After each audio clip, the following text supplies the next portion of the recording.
I pledge allegiance to the United States of America and to the republic for which it stands, one nation, under God, indivisible, with liberty and justice for all.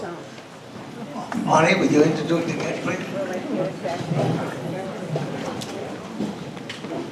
Good morning, everyone.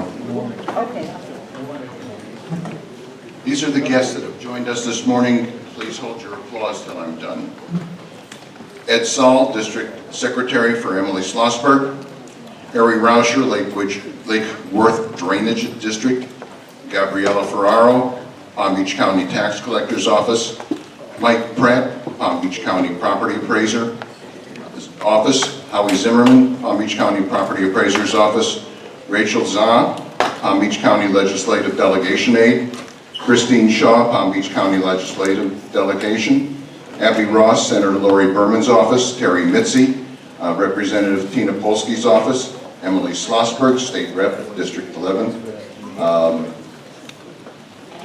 Linda, okay. Sorry, folks. Freddie Scott, Commissioner Abrams' office.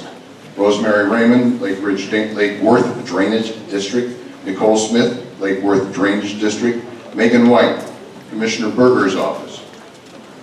Captain Rob Sant, District 4. Ramsey, okay. All right, guys, if you're doing this to make me mad, you're doing a wonderful, no.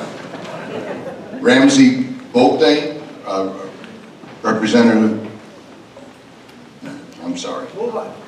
I have to move on. Chris Keene, Palm Beach Sheriff's Office.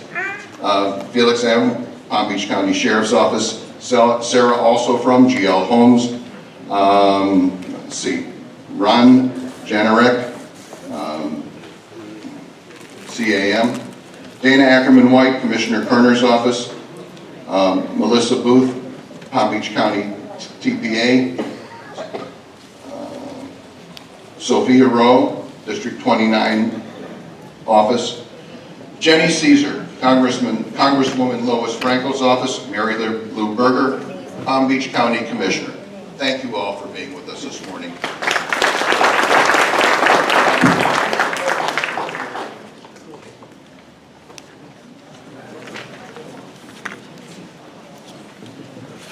Okay. Well, I hope you all didn't stay up too late last night. I certainly did. So, we had some kind of a split there, so I guess everybody lost some and won some. So, life goes on, and first thing you know, so they'll be in Tallahassee again and seeing what they can do to kill us. But we can't complain. And so we're going to call on Captain Stant. Captain Stant. Captain, our captain, he's been very good to us, and we're very happy to have him. Go on, Captain. Thank you, Bob. Good morning. Good morning. You guys can deal with me just 1 minute putting this mic down so I can sit. You can't hear me no more? Now you can. All right. Give me 1 minute just to get set up for you.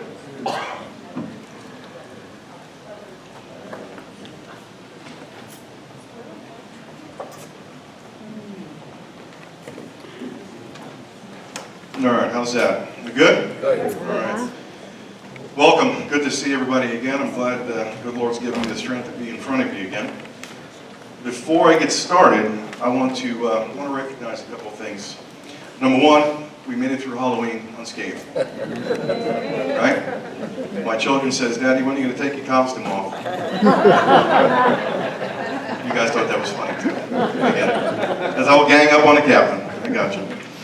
All right, also, what's really important is I want to say thank you to every man and woman, and please extend this thank you to everyone that's not here, from all the polling stations.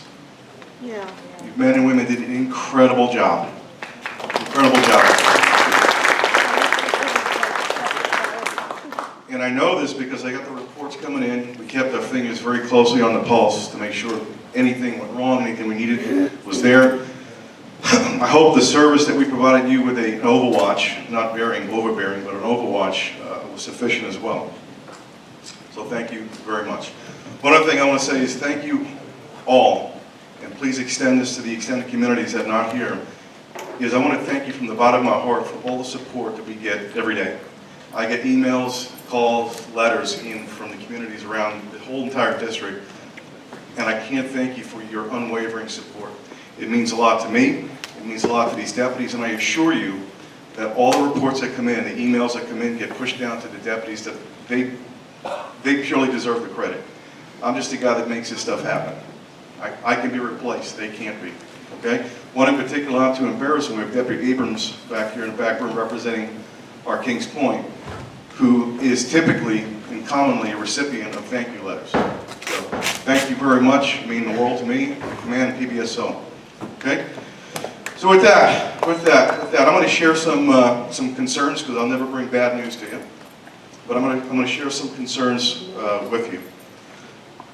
On 11/6 of 18, just a couple of days ago, we had 3 auto burglaries and 1 stolen car in one community.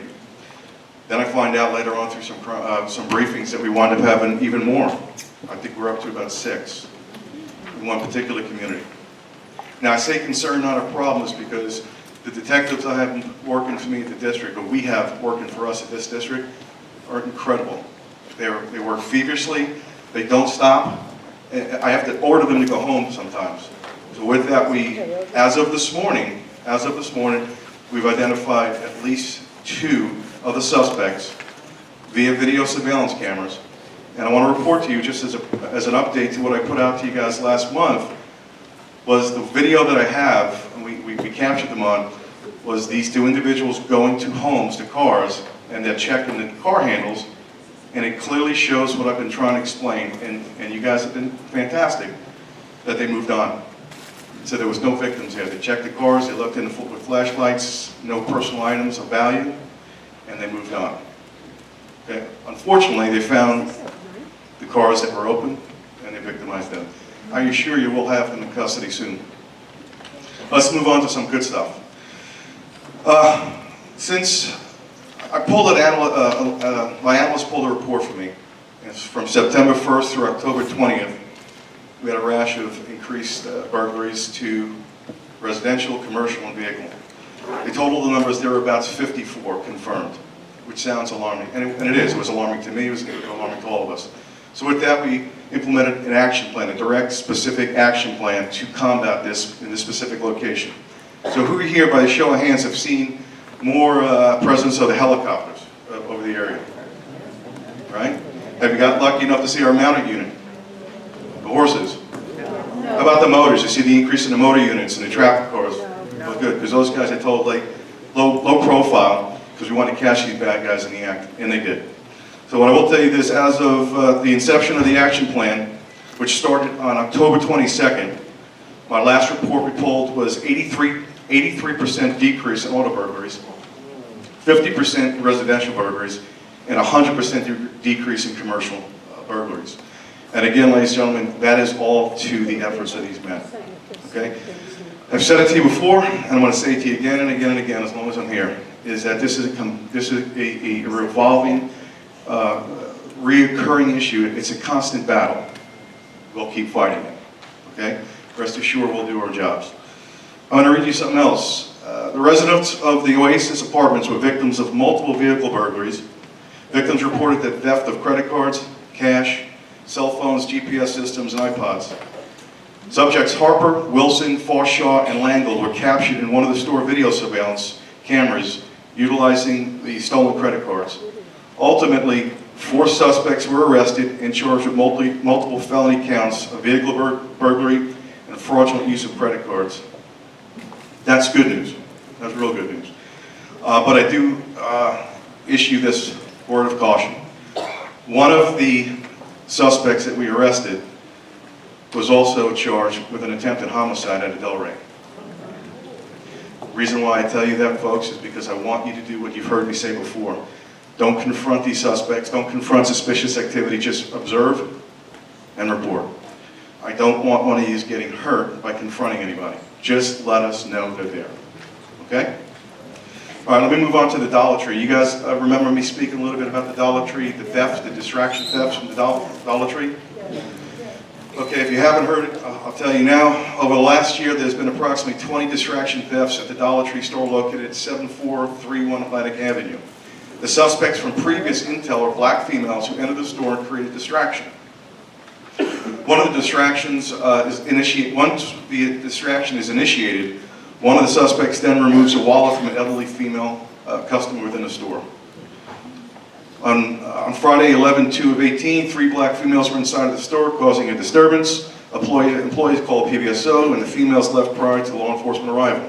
However, a vehicle description was given and the deputy located the vehicle leaving the scene. Occupants of the vehicle were 3 black females. All have extensive past regarding burglary, credit card fraud, and theft. They also provided false names and uttered forged documents to the deputies. The driver was arrested for felony driving on suspension and possession of marijuana. And I mentioned a note, all suspects should be considered persons of interest in distraction-type thefts from corporate stores as well. District 4 detective bureaus were following up on all these. I tell you this, please, be hypervigilant. Maintain your high level of situational awareness. I need this going out there now. The holiday season's coming up.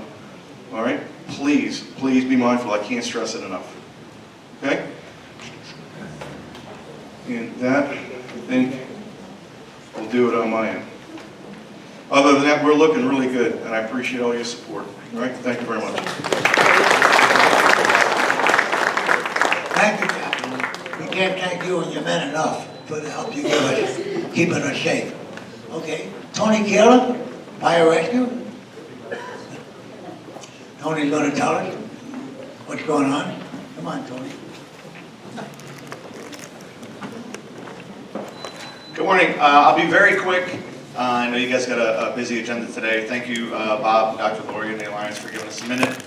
Things are going well on our end with the union, the fire department, and the HOAs working with your communities. The last couple months, we've done several CPR events. We've had a couple things down south in Battalion 5 with smoke alarm installations and some different neighborhoods down there. So I just want to thank you guys for getting the word out to your residents about being vigilant, about taking care of the stuff in their house, space heaters and candles.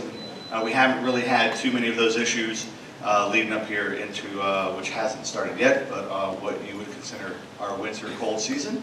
So that's about it. Continue doing those things, and if you can, just remind all your friends not to text and drive.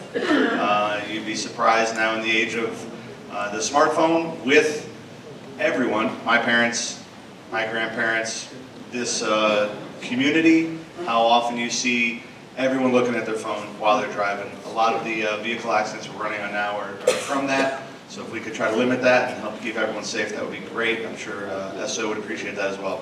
So that's it. Have a great day. Thank you. Thank you, Tony. You guys did fabulous work. I saw Karen Brill. Karen, you say hello. Everybody say hello to Karen Brill. I'll call on you if you want to speak, Karen. I'm sure you do. Okay, we're going to move right ahead here. We're going to call on our representative, Ms. Emily Schlossberg. Emily represents our district, our office is on Hager Ranch Road, Atlantic Avenue. You can always walk in there and file complaints, or tell her how good she's doing, one or the other. She's anxious to hear both. Yes, There you go, Emily. Good morning, Alliance of Delray. I want to first start off by saying thank you for re-electing me. I won my election yesterday, unopposed. It's the best way.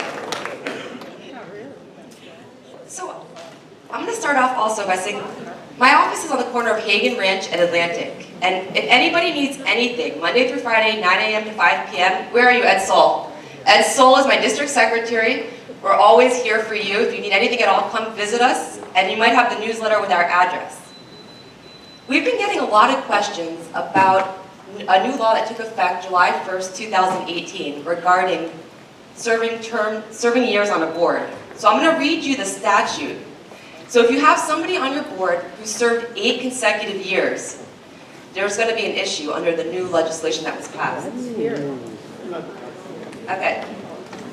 A board member may not serve more than 8 consecutive years unless approved by an affirmative vote of unit owners, representing 2/3 of all votes cast in the election, or unless there are not enough eligible candidates to fill the vacancies on the board at the time of the vacancy. So if there is a board member who has served 8 consecutive years, the only way that they'll be eligible to run again for re-election is if nobody else is running against them, or they're approved by 2/3 of all unit owners. So there is a way. Unit owners or voters? Vote of unit owners representing 2/3 of all votes cast. And what is the effective date? This effective date was July 1st, 2018. What's the statute number? The statute is 718.112 2D2. I'll repeat that. 718.112 2D2. This has been, we've had a lot of people coming in and asking us questions on this specific statute. It's for condominiums only. It's 718. It's chapter 718. So that's what we've been getting. Yes. Okay. Yeah. Yeah. Important point to make. So I'll just repeat that. 718.112 2D2. And it applies only to condos, to the COA. All right, well, I'm going to hand it back to you, Bob. I love my job. Thank you for re-electing me. If you guys need anything at all, we're here for you. Thank you, Emily. I'm sorry, one more thing. Actually, I want to everybody take this down. December 5th, Senator Berman and I are hosting a forum on security in the Jewish community. It's going to be at Temple Anshe Shalom, December 5th at 2 p.m. We're going to have snacks and refreshments. And we've invited Homeland Security, the Sheriff's Office, and a few other members of law enforcement to come in and talk about what we're doing to secure synagogues and other establishments. All right, thank you. Thank you, Emily. Emily's following in her father's footsteps. Her father would always wanted to bring the best to the members here, and now she's doing it, and so we appreciate that. And now, our commissioner, Mary Lou Berger. Come on, Mary Lou.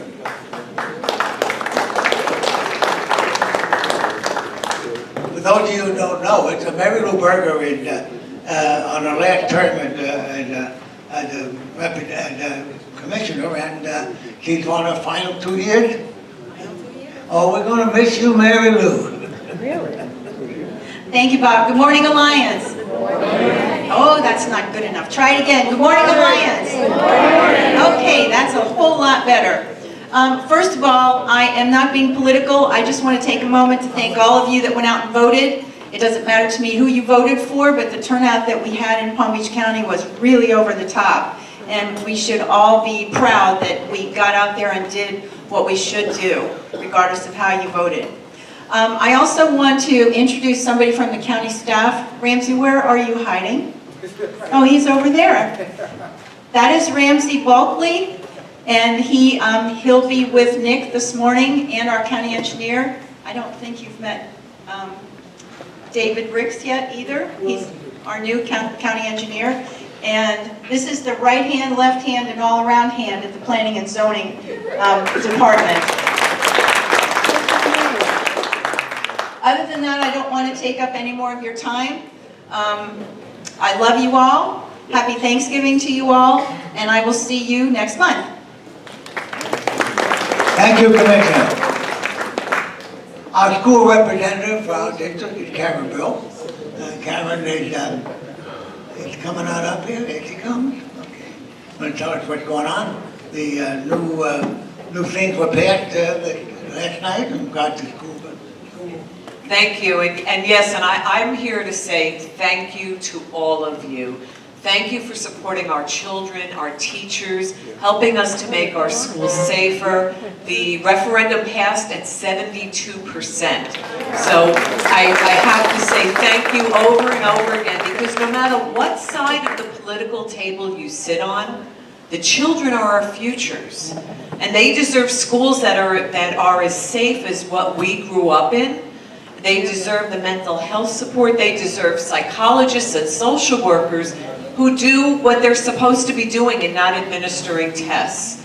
And so, as I've said in the past, I've given all the voters my commitment. I will serve on the committee that provides oversight for the referendum, just as I am doing with the penny sales tax. But again, thank you so much for supporting our futures and supporting our teachers. Have a great day. Thank you, Karen. And now, we're going to bring up our Dr. Lori Whitaker, the woman who does it all. Today was the Florida Sugar League. That's our sponsor today for U.S. Sugar League. Florida Sugar League. Somehow or other, they couldn't follow the road here. Yeah, but they did give us some pens on the, I saw. Okay, well, we have two terrific representatives today. I'm going to introduce both of them right now because Nick Uren will speak first, and then he'll just hand it right over to David Ricks. Two really important people here. Nick Uren is director of the Transportation Planning Agency, which, remember, formerly is known as the Metropolitan Planning Agency. And he has presented to us before, and he'll be presenting an update on the expansion of Atlantic Avenue. He's helped the Alliance a whole lot over the past year when Bob and I have gone up to testify in front of the TPA to ask to expedite the expansion of Atlantic Avenue.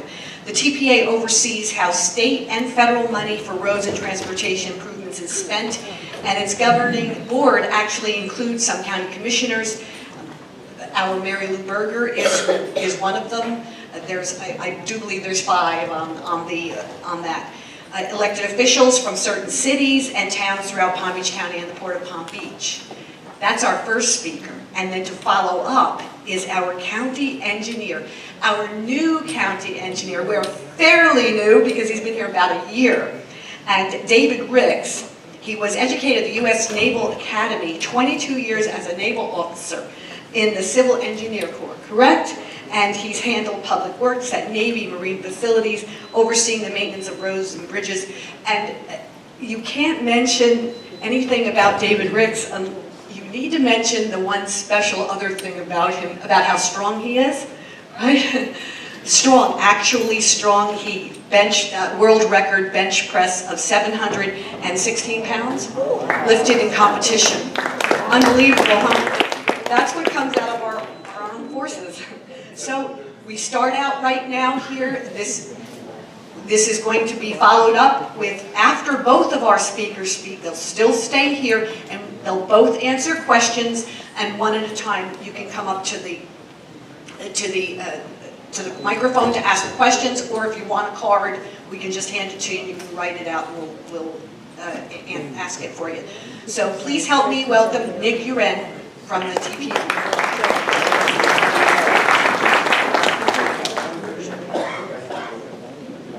Good morning, everyone. It's a pleasure to be with you at the Delray Alliance this morning.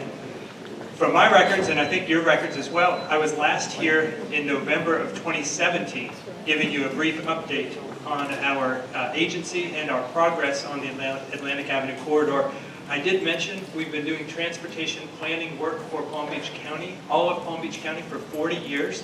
Last year we went through a little bit of a midlife crisis, and we changed our agency name and logo and mission statement. So we're a little bit different in our branding. We're still doing the transportation planning, and we're also prioritizing and funding the projects that matter most to our communities.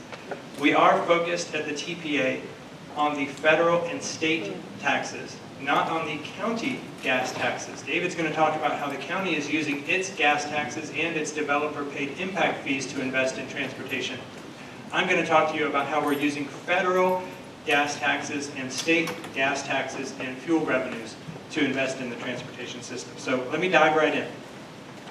Our board, as Lori mentioned, is 21 local elected officials. We have 5 of the 7 county commissioners, including your own Mary Lou Berger. We also have 15 municipal elected officials from our 13 largest cities, and we get 1 Port of Palm Beach commissioner, 1 independently elected Port of Palm Beach commissioner. Our mission is to collaboratively plan, prioritize, and fund transportation. We do 3 things. We plan, we prioritize, and we fund. We don't build the projects, we don't maintain the projects, but we fund their construction. And we do it collaboratively by going out to communities like this organizations like this and telling you what we've got in our pipeline, asking you for input, asking you for feedback.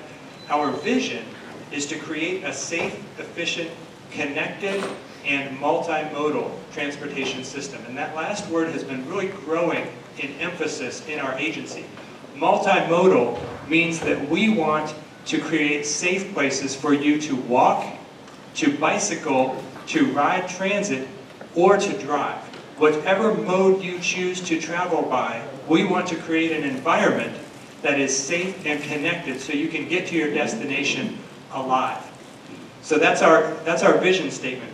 I want to talk, before we get into the business of where are we and how quickly can we build this road, I want to talk briefly about the history of Atlantic Avenue, and just a short history about the last 10, 12 years. So in 2006, kind of setting the status quo, I'm looking just at an aerial photo right now of Atlantic Avenue at the Turnpike interchange. Some of you may remember the old Turnpike interchange that only had one access point. All of it was on the east side, and there wasn't a lot of growth. There was a lot of agricultural activity around the interchange. And a 2-lane road to the west of the Turnpike. That was 2006.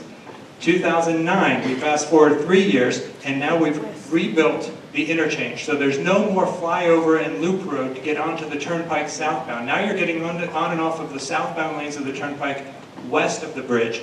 The bridge, this was a key, the bridge over Atlantic Avenue was rebuilt much wider with a much larger span so that we could fit more travel lanes under that bridge to anticipate and accommodate the growth that we knew was coming. There's still not a lot of growth happening, and the road to the west of the Turnpike is still just 2 lanes. Fast forward 4 more years, and now you see that the road widening west of the Turnpike is under construction. So we're building that 4-lane section west of the Turnpike.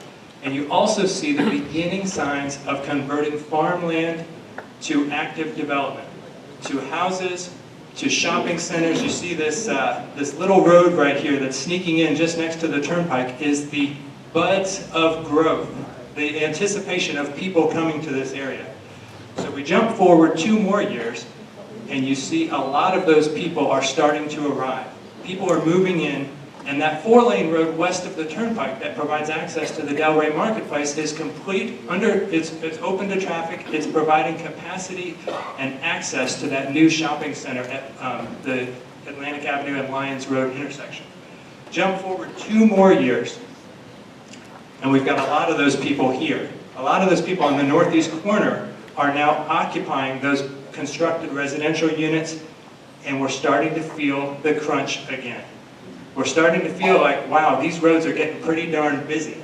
And in fact, as we look at the trend of how many cars are on Atlantic Avenue, we notice that back in 2001, so this graph is showing the number of cars on a typical day on Atlantic Avenue. The red bars are the section of Atlantic Avenue west of Lyons Road to State Road 7. The blue bars are the section of Atlantic Avenue east of the Turnpike to Hagen Ranch. So, for context, west of on Atlantic Avenue, west of Lyons, was around 10,000 cars every day back in 2001. And that number grew over the next 6 or 7 years as the economic development activity continued. Then in 2006, 2007, we hit a high point, had a recession, and the traffic receded. So we had a little bit of relief from the urgency to build a wider road to accommodate all those coming cars. Now we're getting to the point where you look at 2014, 2015, 2016, 2017, the right side of that graph, those red bars are getting really close to that dashed red line. That dashed red line represents an artificial threshold that says, boy, you've got a really busy 2-lane road, you should think about accommodating these additional cars in a better way. Same thing with the blue bars. There was growth all the way up to 2006, then it dropped back down in the recession, and now it's growing again, 12, 13, 14, 15, 16. I've got a second red line on the higher part of the graph that says now you're at a really busy 4-lane road, we've got to put some projects in the pipeline. So what have we put in the pipeline? I mentioned this last year, and I'm just giving you the update on the projects. On Atlantic Avenue, I'm going to focus on first this one, the western piece. We are going to be widening that road from 2 lanes to 4 lanes. We're going to be adding bike lanes and we're going to be adding sidewalks, again, because we're trying to create a safe, multimodal environment for the people who want to walk, bike, or drive along that corridor. That project is due to be constructed in fiscal year '22. It's about a $30 million project when you add together the money we have to spend buying the land to build on and the money we have to spend building the road. So we're going to be buying the rest of the properties needed over the next couple of years, and we're going to be constructing that western section in 2021 and 2022. That's when that construction is going to occur.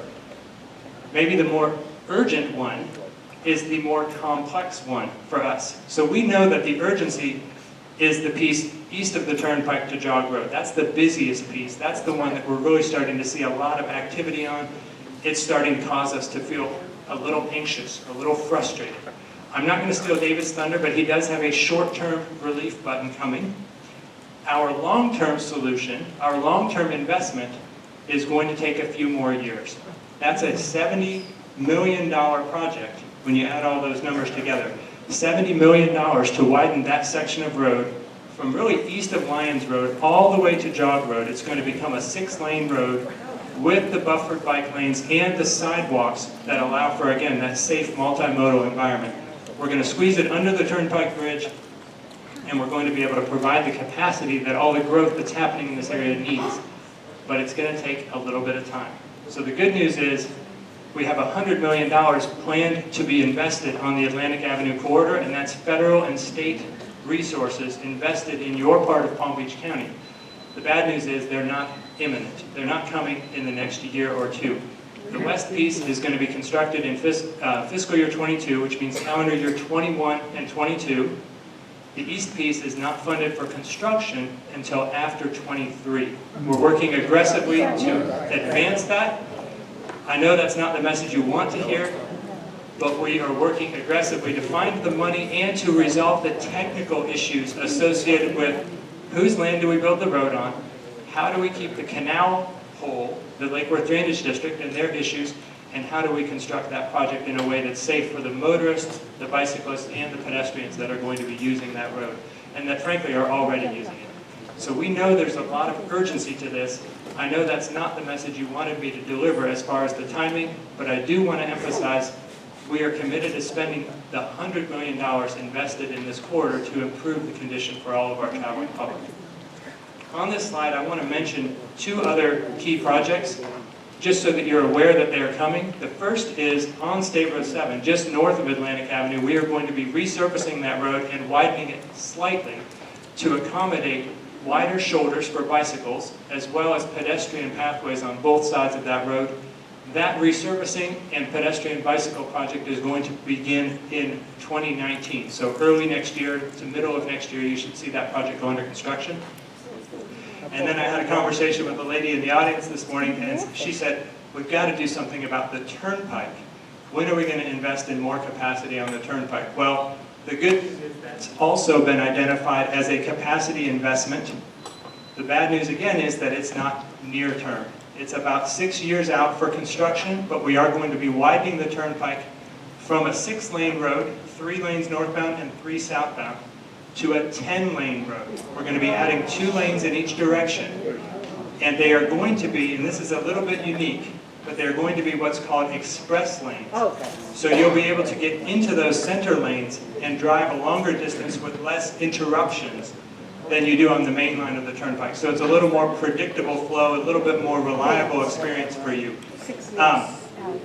The problem is it's going to cost us around $500 million to build that additional capacity on the Turnpike. So again, those projects are about 6 or 7 years out, but we are committed to investing in the capacity of that corridor. So I'm going to finish there and transition this to David to talk a little bit about what the county is investing in mobility in this area.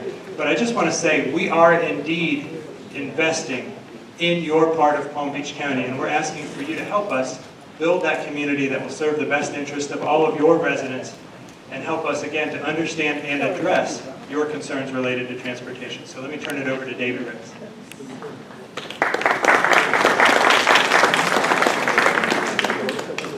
Just give me a few minutes to transition here.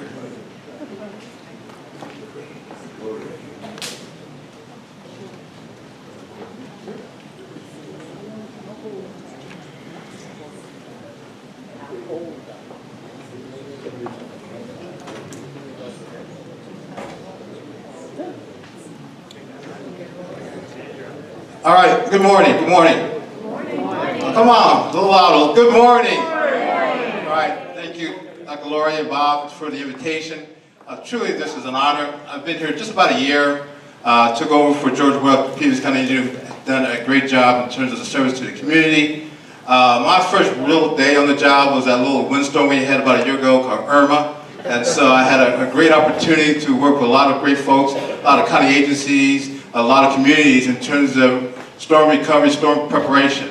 And I could say that I've been in a lot of different places, but I think Palm Beach County is truly a place to be, a destination for everybody. So I'm honored to be part of this team because there's a lot of work to do, and it's great to have Nick with me on the platform because from a transportation network standpoint, there's really a holistic conversation in terms of looking at county roads, state roads, and federal roads.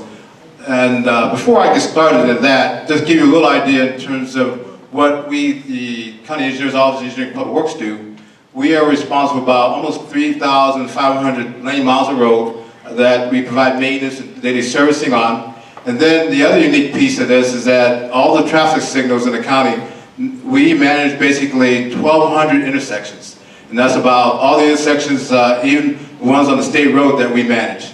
And so we have a traffic management center that basically monitors that traffic. We have connectivity using basically fiber optics and also video technology. And that if you see it, if you get to an intersection you think it's longer than normal, feel free to contact my office because you being the eyes and ears of us, sometimes we don't realize things are out of sync until someone tells us. And so, so Laura will actually has my email address, and so she can send my contact information out. And so if you're out driving around and you see something odd or unique, feel free to contact my office, and I'll definitely have my staff to get on and take a look at that because that's huge. But in terms of what our office does in terms of road transportation network, we have multiple sources of programs. We actually have a 5-year road program, which is that will be updated, actually presented to the board actually in December. We actually program about almost $300 million worth of road capital projects, and that's based upon using multiple sources of funding, impact fees, gas tax, in terms of funding those programs. And from an impact fee standpoint, there's different zones, and you can only do projects within that zone. And so there's a tight parameter in terms of the funding for that and also projects in that. And then the sales tax that would provide sources of funding for schools, some other thing, the portion is also for county road network. And so we get $20 million to do road maintenance. And so we have basically an 8-year program to do basically resurfacing. And one of the things we're looking at, and talking with Nick actually several weeks ago, we're looking to integrate some of those resurfacing projects with some of the things that Nick wants to do in terms of multimodal transportation. Because I think we want to get the big bang for our buck in terms of when we are doing something on the road, we want to make sure we maximize that opportunity. So looking in terms of projects in your local area, we, on this list here, we have several projects in design. Clintmore to Oaks Drive, we're going to widen the 6-lane roadway. Also on Clintmore and Jock Road, we're going to add a westbound through lane at that intersection. Then at another intersection on Clintmore Road and Military Trail, we're going to add a 3rd northbound and southbound left turn lanes. Then on Lyons Road, we're north, near the canal, we're going to widen to a 4-lane roadway. And then on Old Dixie Highway on Yamato Road to Linton Road, we're going to do some widening projects. So that's what we have in design. And then looking at what's happening immediately. On Hagen Ranch at the Atlantic Avenue intersection, we're going to add a southbound right turn lane on Hagen Ranch Road. See estimated cost about $300,000. That's going to start sometime in the next 12 months. Then at Linton Boulevard and Military intersection, we're going to add some turn lanes northbound and southbound right on Military Trail. That's about $2 million project. And then the one that really is integrated with this turnpike effort, we're actually using some impact fees. We're going to add a right turn lane through lane at turnpike entrance. That is scheduled for the next 12 months, $2.4 million. Then on Lyons Road, we're looking to widen to a 4-lane roadway, almost $4 million. And then also on Lyons Road, we're looking to, near the canal, Canal 38, we're going to look to widen that to a 4-lane roadway, and that's about $10 million. So graphically, in terms of near the turnpike, you can see the top of the slide where it is the existing condition, and the bottom is basically what we plan to do in terms of the improvements. And so I think we've got all the details worked out, and we'll be putting out for bid here pretty soon. The next slide is a little hard to read, but you can see all the effort basically on Lyons Road and Clintmore Road. So we've got multiple segments that we're working on based upon traffic and some of the challenges. And so that's going to be the next couple of years that we're going to be doing some construction efforts in that area. Again, I'm just honored to be part of this great Palm Beach County team and working in terms of trying to handle these traffic challenges. Okay, we're going to have some questions.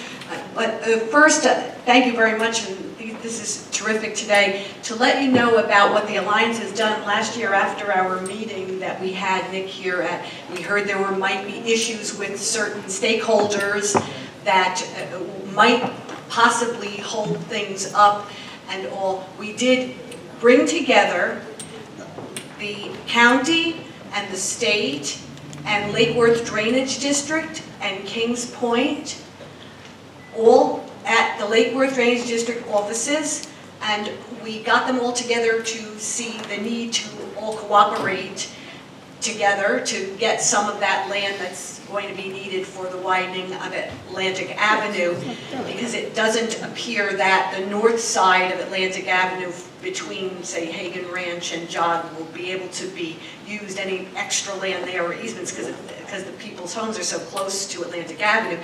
Most of that land is going to have to come from the south side.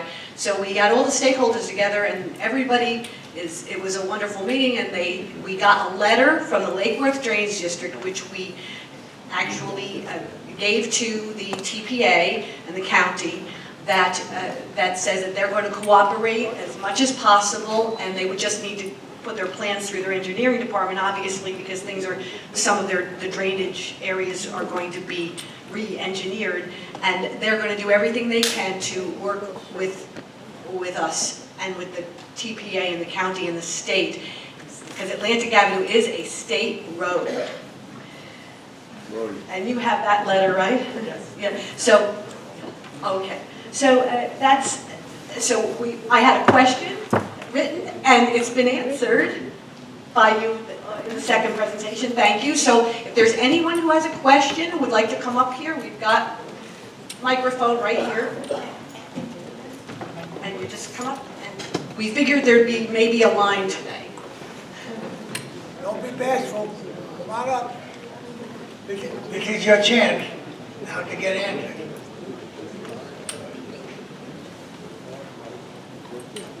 What's your name? Hi, I'm Harriet Fisher from Emerald Point, which is just up Hagen Ranch Road. We're kind of the second neighborhood north of Atlantic Avenue. My question is for Nick. Hi, Nick. You mentioned that you are coordinating both funding and technical issues. I assume that this water district issue is one of the technical issues, but I'd like to ask about funding. Do you have the funding, or are you still seeking the funding for the eastern part of this development? So the question is, do we have enough money anticipated as revenue Correct. to widen Atlantic Avenue from the Turnpike to Jog? The answer is yes. We really need to resolve the technical issues. We need to figure out how to squeeze a wider road in between the properties on the north and the canal right-of-way on the south, and still incorporate all of our design, enough lanes for the cars, places for people on bikes, and places for people to walk along the corridor. Once we get that all worked out, the funding to create the final design plans, to buy the property that we don't already have in public ownership so we can build upon it, and then construct the project as it's designed, is all available. It just takes time to get through that process. If you'll allow me, I have one follow-up question regarding the technical issues. Dr. Lurie said that you have a letter from the Water District. Yes. Is this the first time that these stakeholders have been brought together? No. Okay. Can you tell me how long you've been trying to get to this point? Well, we've been trying, again, when the traffic volume started going back up, we reinvigorated this process. We said, we've got to move now because the traffic is growing and we're going to get above those red lines pretty darn soon. As you noted from my bar chart, we are above those red lines today. So we need the capacity to move these additional vehicles and provide safety for our other users right now. It's just difficult. I don't know if I have a better answer than it's hard to work collaboratively with the property owners, the community, and the Lake Worth Drainage District, who is the drainage entity, the water district that you're referring to ensure that everyone's needs can be met in the limited space we have available. Okay, thank you very much. Your name and your community. My name is Barbara Faragona, and I'm from Delray Village, Pratt-One. I'm going to go to funding. How much, with all of these new developments, I mean, and they're huge, along State Road 7 and all along Atlantic going to it, the developments are more than I personally can comprehend, people coming to live here. How much funding do you get from them as people who are incurring this problem? That's a good question. To cover the expenses for the rest of us who were here first? So I'm going to tee it up and then I'll let David fill in the details. On the front side, every time a new developer pulls a building permit for a house, they pay a county-wide road impact fee to Palm Beach County. Those dollars can only be spent on additional road capacity projects like the ones that David referred to in his presentation. So the developer says, I want to build a house, and I'm going to look to you for the exact number. I want to say it's about 8,000, 7,800 is the... So the developer writes a check and says, here's my $7,800 payment to Palm Beach County's road department to create additional road capacity. David and his group are responsible for figuring out how to spend that money to offset the growth impacts that those new projects are creating. Is that per house? I'm sorry. Per house, $7,800 per home. And we don't vary the price of that road impact fee based on how big the home is. So a large home, small home, single-family homes all pay the same amount. Multi-family homes, the apartments that are, or condos, townhomes that are constructed on the north side of Atlantic, just east of the Turnpike, pay a smaller amount per home because those types of units tend to have less traffic impacts than the single-family homes. But they both pay into the county's pot of money, and the county decides how to spend that money on road capacity projects. Once the people live there, and they start driving to those homes and back, and to those homes and back, they start refueling their cars. And that's when they start paying into the pot of money that I'm spending. We're collecting gas taxes from everyone who fuels their car at a gas station to the tune of around 55 cents per gallon. 18 cents of that goes to the federal government and comes back to us as funding through federal programs available to our local MyTPA to build projects with. 25-ish, maybe 22 cents, we'll say, goes to the state to identify projects collaboratively, again, with my elected officials at the TPA, like the Atlantic Avenue project, that we can spend that gas tax revenue on. And then the remaining 12 cents plus a couple of cents for constitutional gas taxes goes to the county, and the county uses those dollars to invest in transportation in their budget. So we're certainly collecting a lot from the developers at the time of construction and from the occupants as soon as they arrive. And really, frankly, we're collecting from the folks who are building those homes as they're driving their trucks back and forth. They're refueling those vehicles as well, and we're getting some revenue from them. All of that is paying into the pot, but you are competing on a county-wide basis and then with the state money, sometimes on a statewide basis, to get the funding advanced as quickly as it can. And then we've got to get those technical issues resolved. We've got to get the three parties to sign up. The property owners, the state, and the drainage district all agree on what we can build, and then we can move forward and get it constructed. I have a commercial right now. Here's a commercial. Tomorrow, November 8th, our homeowner association and condominium association board certification course is going to be held here. And this has been advertised for a couple of months now in our newsletter and on the email, but I do have a couple of openings open. If anybody here, we have a full room, but if there's anybody who would like to take that course for the information itself, or if you plan to be on the board or on the board, please just see me after and give me your name, and you can come tomorrow morning.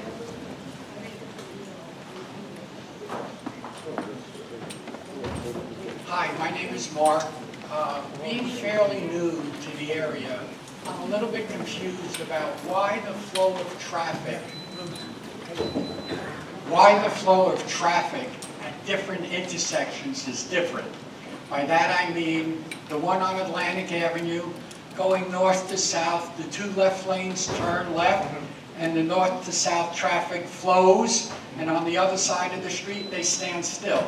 You may go to Linton or Clintmore, now you get to that intersection, two left lanes turn left, the south to north, two left lanes turn left. And we see a lot of accidents, you know, I guess the snowbirds coming here thinking one intersection, the two lanes are turning left and this traffic is flowing, and you get to the next intersection, and as soon as you see the two left lanes, you go, and now the traffic from south to north is cutting across. Why aren't all the intersections uniform? Why is there so many different traffic patterns? Well, every intersection, we actually look at the actual volume at each intersection, and we determine them in terms of how they're configured based upon the volume of work and the time of the volume at each intersection. But if you're like I said earlier, if you're at a certain intersection, you think it's odd or you think it's not working right, please send me a note specifically in terms of what you're talking about, and I'll have my traffic engineer take a look at it and really staff that. But you're correct. Just to follow up, I don't think they're not working right, I just don't know why they're all not uniform the same way. Your question is, why at one light do the left turns go first in both directions, and in another light the left turn and the throughs go, and then you have to wait and you go at the end of the opposing? So why don't we operate all of our traffic lights with the same sequencing? Why doesn't everyone take turns in the same order? And the short answer is we are balancing safety and efficiency. So David's point is, if it's more efficient to let the left turns from one side go first and the left turns from the other side go at the end, then we want to try to do that, but we've got to provide a clear enough indication to the drivers. The traffic signals are telling you when it's safe to go. You've got to pay attention to those signals, because we're creating a safe environment if you adhere to those signals, and an efficient system. We're trying to keep the cars moving when we are able to, but transition whose turn it is as safe as possible. So your point is valid. We've wrestled with it and said, as a community, we think it's okay to change the sequencing in some locations because we get a little bit more efficiency out of the signal. And we think if people are paying attention, it's still a safe condition. But as we've been talking about, and as Representative Slosberg pointed out, one of our initiatives at the TPA is to make distracted driving in Florida a primary offense. Because one of the challenges we have in not just Palm Beach County, but all of Florida, is that people aren't paying attention. That driving is becoming the distraction. Their focus is on their phone, and the driving obligations that they have behind the wheel are becoming secondary. We've got to change the culture. That is not an acceptable way to operate a 2,000-pound vehicle that can injure or kill another if operated inappropriately. Thank you very much. That's the whole thing.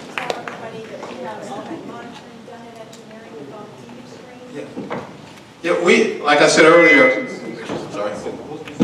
Okay. We actually have a very robust traffic management center, and so we monitor using sensor technology, cameras, and also video detection, all the intersections. And so if there's a major traffic holdup, whatever, we try to make adjustments right on the spot. And actually, besides our own internal staff, we actually have staff that's provided by the Florida Department of Transportation. And so we're constantly monitoring all of those 1,200 intersections on a regular basis. But like I said earlier, if in your travels, if you see get to a certain intersection, you think it's not operating as efficiently as you think it is, please send me a note directly, and I'll have my traffic engineers get right on it and maybe address it, because it may be a malfunctioning light that we are unaware of. Hi, my name's Rich Wallstein. I'm from Villa Borghese. I'd like to ask you a question, but first I congratulate you on the project that you're doing on Atlantic Avenue, because the traffic is just terrible there in the late afternoon and getting to the Turnpike and Woodford. Okay, my question though is this. We've noticed on the intersection of Jog Road and Lake Ida that they're doing some construction there. They've had a sign advising us that that construction was supposed to start on 11/3, and the trucks seem to have started to do some work.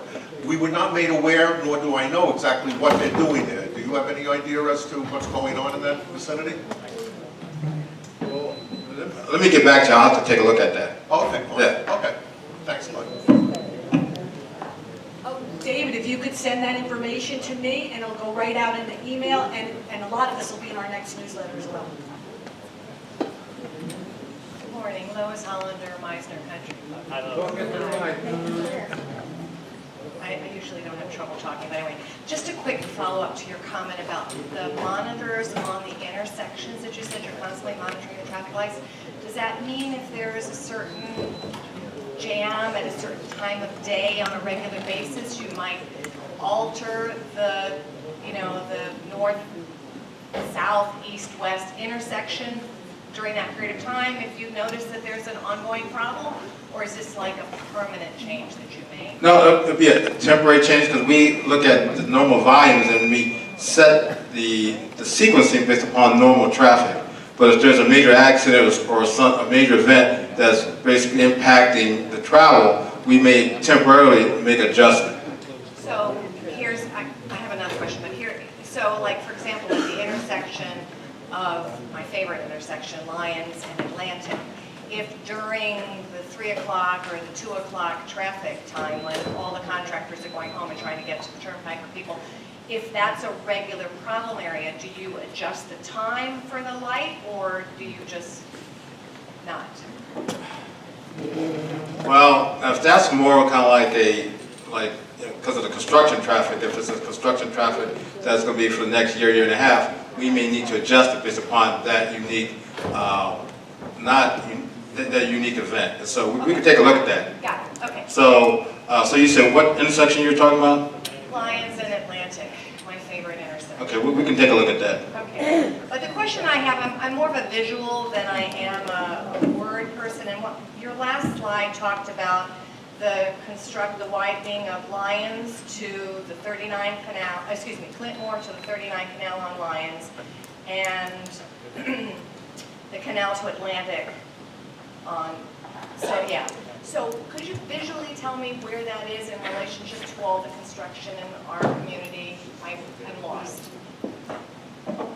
Well, we'll send this map. Actually, Lori has the whole presentation, but there on the map, actually each major project is in a separate color, and so what I can do is send a more detailed map of just that specific project. Because I thought that the construction on Lyons, the expansion north of Meisner to Atlantic, and the expansion from the canal back, south of GL and to Clintmore was not going to happen until fiscal year 20 and fiscal year 22. So I was confused by your slide.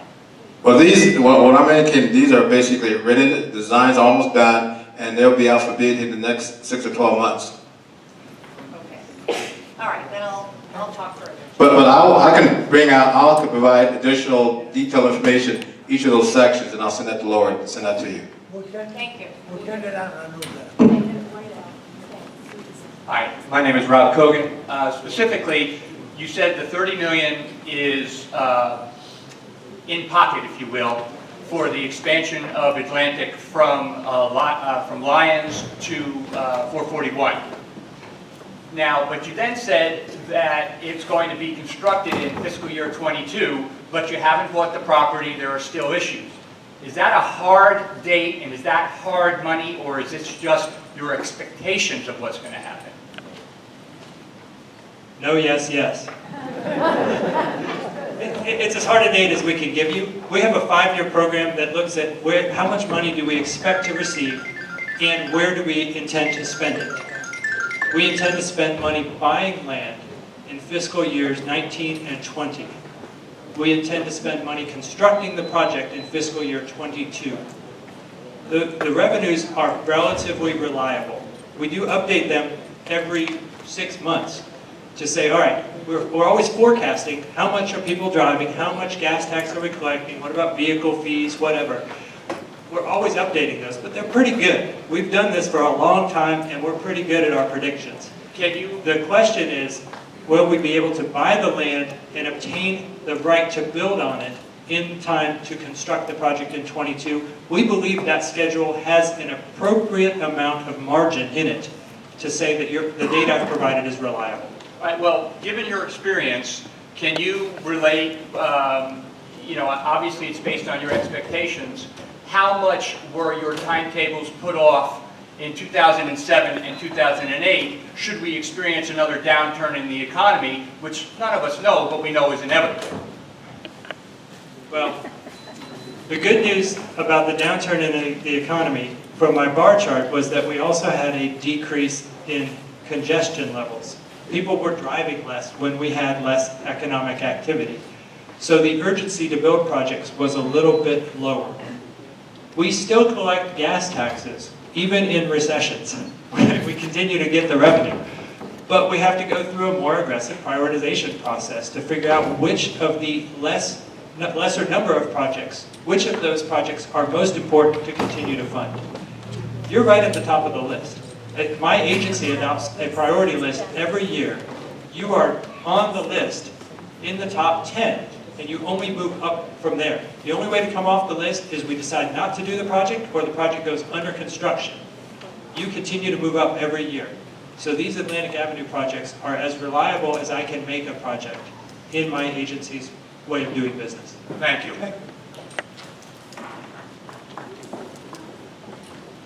I'm Jim Rosenthal. I live in Lexington Club. I'm sure I know the answer to this, but we're talking about Atlantic Avenue. From the Turnpike east, if you're traveling west during the rush hour, that line backs up at least to Jog Road or further. And in my opinion, once you get past the Turnpike, it kind of lessens. Yep. So, and I'm sure you've done traffic studies, but that would tell me that you need to prioritize the eastbound work more so, because the traffic is worse when you're traveling west towards the Turnpike during rush hour. Do you follow what I'm saying? Yes. You lost me at the end. Okay. Rush hour, the traffic is worse when you're east of the Turnpike. And as you get past the Turnpike, it gets better. Going westbound. Going westbound. From Jog to the Turnpike, Right. Turnpike to Lions. The traffic actually it even goes past Jog when you're during rush hour. Sure. So that to me says that the priority is a little worse. Even though the problems are worse, I realize that. The problems are worse, but I think the priorities are a little.